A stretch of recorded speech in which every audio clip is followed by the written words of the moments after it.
Hi everyone. Today is holiday and we started our news. December 19. The majority of Ukrainians celebrate St.Nicholas Day.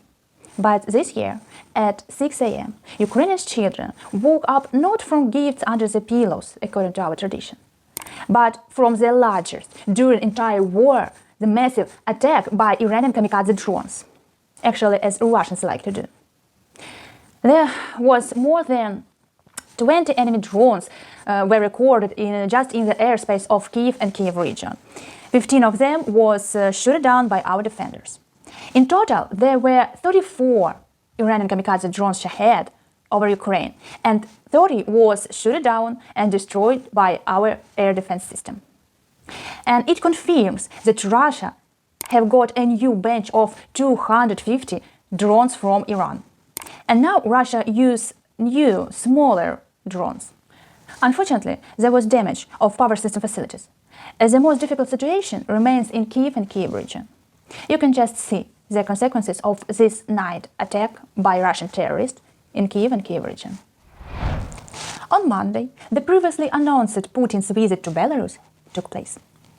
For the first time in the last 3 years, terrorist Putin arrived in Minsk for negotiations with Lukashenko. At the same time, Belarus has completed a rapid review of combat readiness of its armed forces. And according to ICW analysts, this meeting is like a part of an effort to create informational condition for the new phase of the war. Putin wanted to discuss the wider participation of Belarusian armed forces in the further Russian aggression against Ukraine. This visit may advance the renewal of offensive operation against Ukraine in the coming months. Also, Putin said that the military cooperation of its two countries, Russia and Belarus, also will intensify. And after this visit, Lukashenko on the weekend also visited Moscow. Well, Lukashenko, if you are held hostage, please blink twice. Russia is going to invade Moldova in 2023. It was stated by the head of Moldovan Informational Security Service, Alexandru Mustiata. He said that it will happen either in the beginning of the year, January, February, or later, March, April. Russia wanted to reunite with Transnistrian region. But actually, I believe that Russia has not enough Russian troops in Moldova to do that. This week was really full of surprises. December 20, President Volodymyr Zelensky carried out an unannounced visit to the frontline town Bachmut in Donetsk region. Our courageous heroes hold Bachmut, which Russians want to raze to the ground. It's a really important city because through Bachmut, fascists could reach two large cities and advance into Ukraine. There, Volodymyr Zelensky met with our defenders on the front line and awarded them. Yeah, it's a really big difference between us. We are not the same. And next, the really historical moment, without any exaggerations, unannounced but so desirable visit of Zelensky to America. President Biden invited Zelensky in Washington because the war moves into a new phase. The White House officially announced the allocation of a new $2 billion military aid package to Ukraine, which includes Patriot air defense system. The peculiarity of the Patriot is that the missiles of the system can shoot down not just cruise missiles, but also ballistic missiles, which are actually really difficult to catch. Also, United States planned to declare Russia an aggressor country, and Congress passed an amendment that allows Ukraine to transfer seized assets of Russian oligarchs. Oh, and one more, Iran. Iran threats Zelensky due to his statements in Congress about Iranian drones. But if Iran already forgot that they recognized the delivery of Iranian drones on Russia.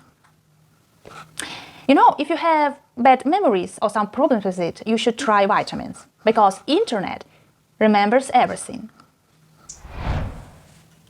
Kremlin trash mustache Peskov said that Putin was at special operation zone. It means on frontline of the war. But for some reason, he didn't specify where exactly or provide some photos, like they did with Shoigu. I guess you know that guy. The Russians showed a video where Shoigu seems to be flying over the front line, although no battles or explosions are visible. The Ministry of Defense of Russian Federation said that the head of the department, Sergei Shoigu, checked the advanced position of the Russian units. But actually, taking some pictures from this video and thanks to Google Maps, we easily found where he was flying exactly. And it was over Armyansk in Crimea, that actually 75 kilometers at least from the front line. That's how Russian propaganda works. Russia is looking for new allies because they feel a defeat. And we already know about relations with Iran. But now, the North Korea are also supply Wagner mercenaries with a bunch of weapons. According to the Reuters, there is some evidence that last month North Korea delivered missiles and shells on Russia for using by Wagner Group. But according to Guardian, the North Korea Foreign Ministry denied this information. Who knows? And now meet our Victoria, who will represent Ukraine in the national costume show on January at Miss Universe in New Orleans. Warrior of the world. Well, Victoria, we are all rooting for you. And the last, in capital Kiev, the country's main Christmas tree was lit on Sofia Square. Yeah, it's really better for some time than with Russia. Well, it was the main for last week. Glory to Ukraine and our partners, and Merry Christmas and Happy New Year! It's beginning to look a lot like Christmas everywhere you